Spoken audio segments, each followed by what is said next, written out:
मैं आपसे एक सवाल पूछना चाहता हूं। क्या आपने कभी रात में बाहर खड़े होकर आसमान की तरफ देखा है और कुछ महसूस किया है? सोचा नहीं, महसूस किया है। जैसे आप इस विशाल और इतने सटीक ढंग से व्यवस्थित ब्रह्मांड में एक छोटा सा कण मात्र है। और ये सब कोई संयोग नहीं हो सकता। हम में से ज्यादातर लोगों ने वो पल जरूर महसूस किया है और फिर लगभग तुरंत दिमाग सक्रिय हो जाता है। अरे, बेवकूफी मत करो, ये तो बस तारे हैं, गैस, गुरुत्वाकर्षण और अरबों सालों की रैंडम टकराहटों का नतीजा है। लेकिन बात यह है कि वो भावना जाती नहीं है, वो बार बार लौट आती है। और शायद उसकी तरफ ध्यान देना चाहिए। आज हम कुछ थोड़ा अलग करने जा रहे हैं। हम आपको नहीं बताएंगे कि आपको क्या मानना चाहिए। हम साथ साथ सोचेंगे उस सबसे पुराने, सबसे भारी और सबसे निजी सवाल के बारे में जिसे कोई भी इंसान पूछ सकता है।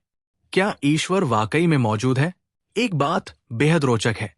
मानव इतिहास की हर सभ्यता बिना किसी अपवाद के ईश्वर की, देवताओं की या किसी उच्च शक्ति की अवधारणा रखती रही है। मिस्रवासी, यूनानी, एस्टेक, प्राचीन चीनी, हिंदू, यहूदी, वे लोग जो एक दूसरे से पूरी तरह अलग थे, महासागरों और हजारों सालों से अलग। फिर भी वे सब एक ही बुनियादी सवाल पर पहुंचे, कुछ और जरूर होना चाहिए। एक नास्तिक कह सकता है, यह सिर्फ यही साबित करता है कि हम सब इच्छा पूर्ति के लिए वायर्ड है। हमें मौत का डर है, अराजकता का डर है, इस बात का डर है कि कुछ भी मायने नहीं रखता। इसलिए हमने ईश्वर को एक आराम का कंबल बना लिया। और सच कहूं तो ये एक उचित तर्क है, इसे पूछना जरूरी है। लेकिन जवाब में एक सवाल है, विकास ने हमें उस चीज की तड़प क्यों दी जिसका अस्तित्व ही नहीं है? हम भूखे होते हैं और भोजन मौजूद है, हम प्यासे होते हैं और पानी मौजूद है, हम अकेले होते हैं और दूसरे लोग मौजूद हैं।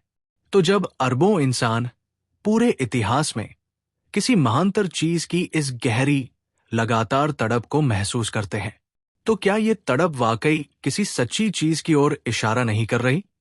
बहुत से लोग मानते हैं कि विज्ञान ने इस मुद्दे को सुलझा दिया है। जैसे ही हमने बिग बैंग, इवोल्यूशन और डीएनए को समझ लिया, ईश्वर अनावश्यक हो गए। एक पुराना जवाब जिसकी अब हमें जरूरत नहीं।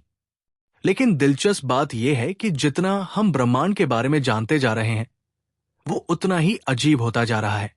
बिग बैंग लीजिए, सब कुछ, पूरा स्थान, पूरा समय, सारी पदार्थ और ऊर्जा एक ही बिंदु से फूट पड़ा। उससे पहले कुछ नहीं, न स्थान, न समय, न पहले। विज्ञान उस पहले सेकंड के अंश के बाद क्या हुआ ये बता सकता है, लेकिन ये नहीं बता सकता कि इसे किसने शुरू किया या आखिर कुछ हुआ क्यों, न कि कुछ भी नहीं। ये धार्मिक बयान नहीं है, ये भौतिकी का बयान है। स्वयं स्टीफन हॉकिंग ने भी इसे स्वीकार किया था। फिर है फाइन ट्यूनिंग की समस्या। ब्रह्मांड लगभग 20 मूलभूत स्थिरांकों पर चलता है, जैसे गुरुत्वाकर्षण की ताकत, इलेक्ट्रॉन का द्रव्यमान, कॉस्मोलॉजिकल कांस्टेंट। ये संख्याएं इतनी सटीक है कि गणितज्ञ भी असहज महसूस करते हैं। अगर गुरुत्वाकर्षण थोड़ा भी ज्यादा होता तो तारे ढह जाते, थोड़ा कम होता तो कभी बनते ही नहीं। अगर कॉस्मोलॉजिकल कांस्टेंट में जरा सी भी गलती होती, न गैलेक्सी, न ग्रह, न हम। भौतिक शास्त्री फ्रीमैन डायसन ने एक बार कहा था, ऐसा लगता है जैसे ब्रह्मांड को पहले से पता था कि हम आने वाले हैं। क्या ये ईश्वर साबित करता है? नहीं, एक निष्पक्ष वैज्ञानिक आपको यही बताएगा। लेकिन ये एक ऐसा सवाल उठाता है जिसका आसान नास्तिक जवाब नहीं है। चलिए एक पल के लिए भौतिकी से दूर चलते हैं, दर्शन शास्त्र की बात करते हैं।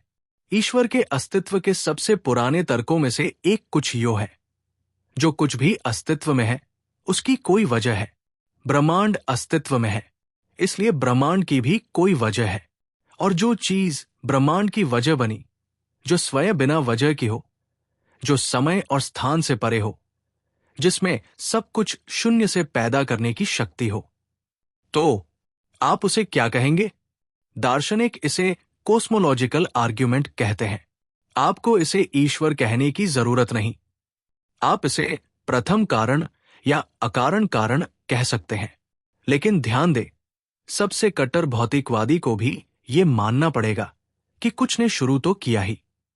भले ही आप ईश्वर की जगह मल्टीवर्स या क्वांटम फ्लक्चुएशन रख दें, फिर भी सवाल बाकी रहता है, वो आया कहां से? किसी न किसी मोड़ पर हर व्याख्या दीवार से टकराती है, और आप उस दीवार से कैसे निपटते हैं, ये बहुत कुछ इस बात पर निर्भर करता है कि आप पहले से क्या मानते हैं। लेकिन अब बात वाकई दिलचस्प हो जाती है, क्योंकि अब तक हम दूर की बातें कर रहे थे, ब्रह्मांड विज्ञान, भौतिकी, दर्शन, बहुत अमूर्त। चलिए अब व्यक्तिगत हो जाते हैं।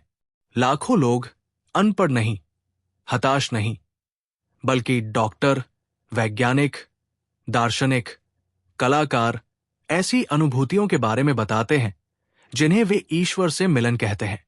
रूपक नहीं, सपने नहीं, जागृत अवस्था में उपस्थिति, प्रकाश, प्रेम और जाना जाना का अनुभव।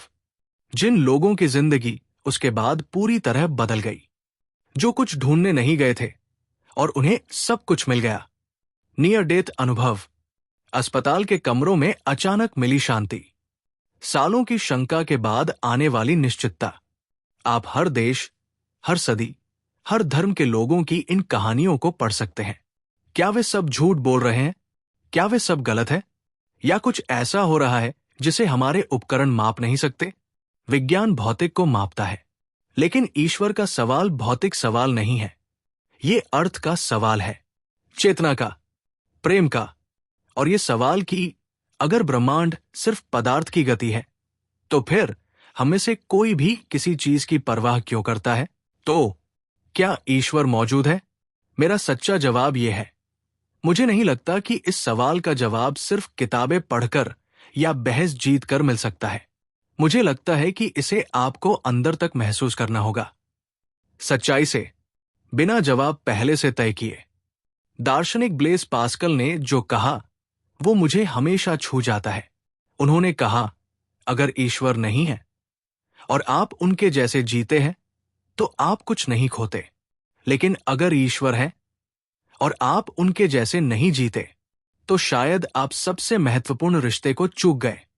ये प्रमाण नहीं है, ये निमंत्रण है। ब्रह्मांड 13.8 अरब साल पुराना है। इसमें इतने तारे हैं जितने सारे समुद्र तटों पर रेत के कण भी नहीं। ये इतनी सटीकता से चलता है कि आज के सबसे महान दिमाग भी हैरान रह जाते हैं।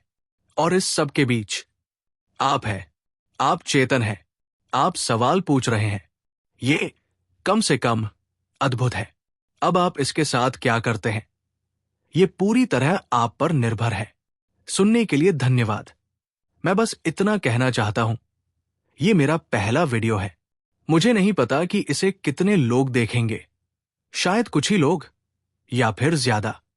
लेकिन अगर ये वीडियो आपके पास पहुंच गया है और आपके अंदर कुछ महसूस करा गया है, तो कृपया इसे लाइक करें, शेयर करें और सब्सक्राइब जरूर करें।